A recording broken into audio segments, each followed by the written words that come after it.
Crime report India में आपका स्वागत है। तो धनबाद की खबर से शुरुआत करते हैं, जहां सुबह सैर पर निकले जिला और सत्र न्यायाधीश उत्तम आनंद की बुधवार की सुबह एक ऑटो की टक्कर में मौत हो गई।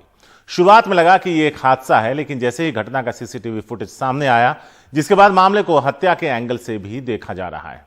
फुटेज में देखा जा सकता है कि सड़क के एकदम किनारे जा रहे जज और ऑटो ने पीछे से आकर टक्कर मार दी और उसके बाद वो वापस सीधा चला गया। इस दौरान सड़क पूरी तरह से खाली थी। मौके पर ही उनकी मौत हो गई। जज उत्तम आनंद फिलहाल रंजय सिंह हत्याकांड की सुनवाई कर रहे थे। उन्होंने कुछ दिन पहले मामले के एक आरोपी की जमानत खारिज कर दी थी। इस बीच टक्कर मारने वाले ऑटो ड्राइवर और उसके एक साथी को गिरिडीह से गिरफ्तार कर लिया गया है। जिस ऑटो से टक्कर मारी गई उसे भी बरामद कर लिया गया है। खास बात यह रही कि केस का संज्ञान लेते हुए सुप्रीम कोर्ट ने भी झारखंड हाईकोर्ट के चीफ जस्टिस से बात की।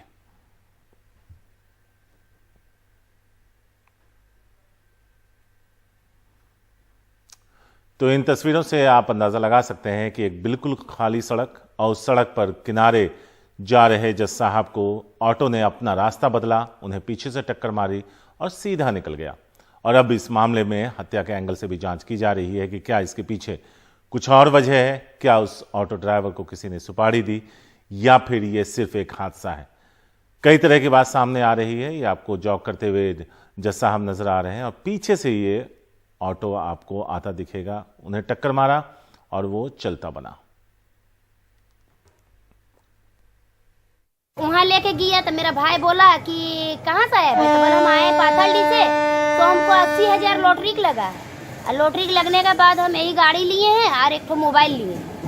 और उसके बाद गाड़ी का पूजा वूजा कर दीजिए दीदी। तो बोला कि पूजा तो हम कैसे करेंगे, मेरा गाड़ी ऐसे ही रखा हुआ रहता है, हम दूसरा गाड़ी क्या पूजा करेंगे। तो अपना माँ पास फोन किया, बोला क्या बात है। तो बोला हम तो कुछ जानते हैं ना, यहाँ न गाड़ी लिया ना कुछ लिया, पता न कहाँ से लेके गया।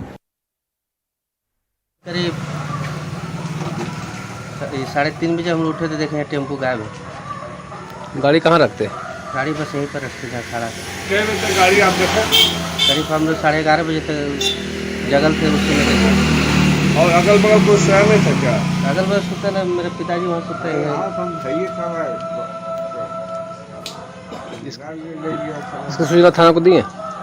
पाथलडी थाना सूचना दी है। मनीष कुमार है हमारे साथ इस बारे में ज्यादा बात करने के लिए। सीधे मनीष के पास चलते हैं, उनसे बात करते हैं। मनीष, पत्नी कह रही है कि फोन आया, 80,000 की लॉटरी लगी, मोबाइल लिया और ऑटो लिया। ऑटो का जो मालिक है वो कहता है 11:30 बजे तक ऑटो मौजूद था, उसके बाद वो गायब हो गया, चोरी हो गया। शिकायत दर्ज करा दी। अब क्या कुछ निकल कर आ रहा है इसके पीछे? जब ड्राइवर गिरफ्तार हुआ है तो क्या कुछ बयान वो दे रहा है? इस मामले में जो अब जांच होगी उसकी मॉनिटरिंग झारखंड हाई कोर्ट करेगी। झारखंड हाई कोर्ट के चीफ जस्टिस उन्होंने स्पष्ट कर दिया है झारखंड के डीजीपी को कि अगर जांच में कोई शिथिलता बरती गई तो हम इस मामले को सीबीआई को देने में देर ही नहीं करेंगे। दूसरी बात यह है कि जो कहानी अभी तक सामने आई है सारिक, उससे एक बात साफ है कि ये मामला जो है कहीं ना कहीं कॉन्ट्रैक्ट किलिंग का है। अब पुलिस के लिए अब पूरी जांच का जो दारोमदार है वो इस चीज को मालूम करने में या इस रहस्य के ऊपर से पर्दा उठाने में है कि इस कॉन्ट्रैक्ट किलिंग के पीछे क्या कोई निजी झगड़ा का मामला है या वहां पर कोई ऐसा जजमेंट उन्होंने दिया था और या ऐसा जजमेंट देने वाले थे जिसके पीछे के लोग, ये जो आरोपी या अभियुक्त हैं, उन्होंने इस घटना को एक तरह से सुपारी देकर उनकी हत्या करवाई। सारिक, शुक्रिया मनीष इस पूरी जानकारी के लिए। तो कई एंगल्स हैं जिस पर जांच की जा रही है और हाईकोर्ट इसकी खुद मॉनिटरिंग करेगा। तो उम्मीद ये की जानी चाहिए कि अब जब ड्राइवर, ऑटो सब रिकवर हो गया है, आरोपी गिरफ्तार हैं, तो ऐसे में क्या कुछ निकल कर आता है इस केस में, इस पर रहेगी नजर। दिल्ली पुलिस के क्राइम ब्रांच ने 5 साल पहले हुए एक हत्या के मामले को सुलझाते हुए 4 लोगों को गिरफ्तार किया। यह हत्या गर्लफ्रेंड के साथ हुई छेड़छाड़ का बदला लेने के लिए की गई। 28 दिसंबर 2016 को रात 8 बजे पुलिस को पता चला कि एक शख्स रॉक गार्डन के पीछे जख्मी हालत में पड़ा है। उसकी पहचान उस्मान खान के तौर पर हुई। इलाज के दौरान 29 दिसंबर को उसकी मौत हो गई। पुलिस को पता चला कि उस्मान और उसके दोस्तों ने किसी के दोस्त के साथ छेड़खानी की थी, जिसकी कीमत उसे अपनी जान देकर चुकानी पड़ी। आरोपी रोहित अपनी गर्लफ्रेंड के साथ रॉक गार्डन गया था, जहां उसके साथ ये घटना हुई। गर्लफ्रेंड को ड्रॉप करने के बाद वो लौटा अपने दोस्तों के साथ और वहां उस वक्त उस्मान के सारे दोस्त जा चुके थे, लेकिन उस्मान वहीं मौजूद था जिस पर चाकू से हमला कर दिया गया, जिससे उसकी मौत हो गई। रोहित के साथ उसके दोस्त रिंकू, सचिन और दीपांशु को भी गिरफ्तार कर लिया गया।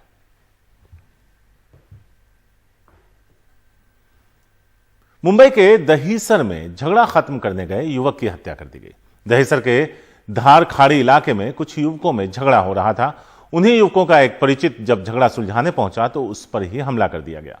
घायल अवस्था में युवक को अस्पताल ले जाया गया, लेकिन तब तक उसकी मौत हो चुकी थी। पुलिस ने मामले में 4 आरोपियों को गिरफ्तार कर लिया है।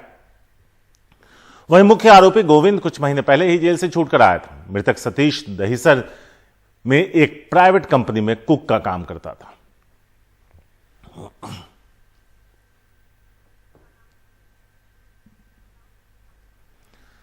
पंजाब के लुधियाना में फिल्मी स्टाइल में कुछ बदमाशों ने शादी के मंडप से दूल्हा दुल्हन को ही किडनैप कर लिया। मामला लुधियाना के कोठे बग्गू गुरुद्वारा साहिब का है, जहां शादी समारोह से जुड़े जोड़े का अपहरण कर लिया गया। जब लड़के के परिवार वालों ने उन्हें रोकने की कोशिश की तो उनके साथ मारपीट की गई।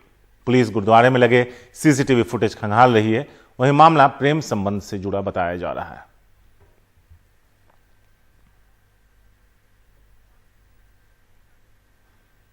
अश्लील फिल्म बनाने के खिलाफ एक और मामला दर्ज हुआ है। यह केस एक मॉडल ने अभिनेत्री गहना वशिष्ठ और अन्य 3 के खिलाफ मुंबई में दर्ज करवाया। हालांकि पीड़िता ने बताया कि शूट राज कुंद्रा की कंपनी के लिए किया जा रहा था।